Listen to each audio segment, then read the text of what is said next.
Welcome back, friends. We are working through what it looks like to be a good minister of Christ Jesus. This was the challenge that Paul gave to Timothy in 1 Timothy 4 verse 6, and he's been unpacking some of the outworkings of that key idea.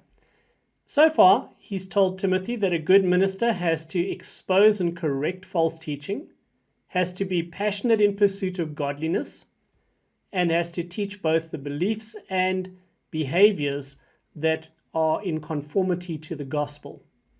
Now he lays out a fourth criterion in verse 12, which reads, "Let no one despise you for your youth."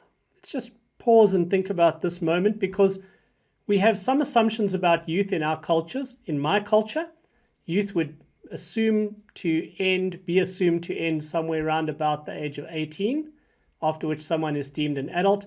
Timothy, by my estimates, would be in his mid-30s by now. He's been traveling with Paul for a long time. So why would Paul call him a youth? Well, in the standards of the day, Timothy was still young to be carrying such senior responsibility to provide guidance to an entire cluster of churches. The people who were leading the churches astray seemed to be older men, elders, people who, according to the cultural values of the day, had greater wisdom, greater maturity, greater authority, and thus the community that Timothy is to redirect and reteach would be inclined to view those older men as more credible sources, more worthy of respect, more likely to be correct. So Timothy, in a sense, is swimming upstream against the cultural assumption that he is too young for the level of leadership that he's carrying. Got that?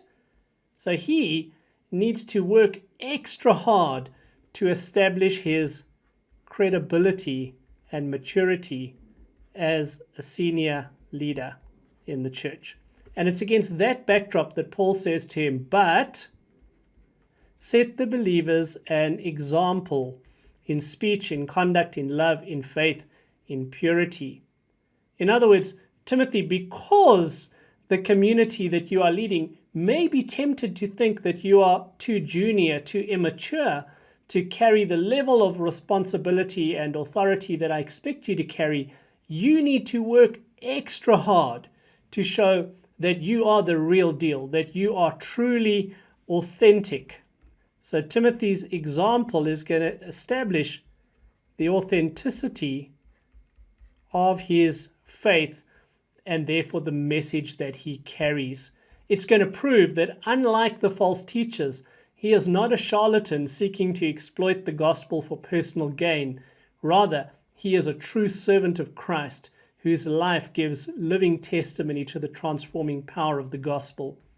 So why this priority on setting an example? It's precisely because that example was crucial for Timothy's credibility as a, relatively speaking, young person for the level of authority that he was carrying under Paul's charge. So there we have Paul's fourth quality of a good minister of Christ Jesus. A good minister of Christ Jesus is someone whose life and example screams authenticity, oozes credibility.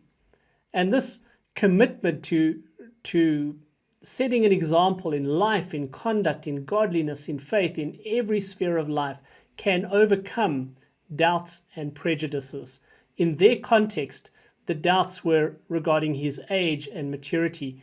In our context, sometimes doubts are because of our gender, or because of our training or lack of training, or possibly based on ethnic doubts and prejudices. How do we overcome those as ministers of Christ Jesus? Paul's answer: just go the extra mile, as Jesus urged. Set an example that simply cannot be denied or disputed.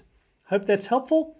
I'll see you in the next installment. In the meantime, would appreciate a like and a subscribe. Bye for now.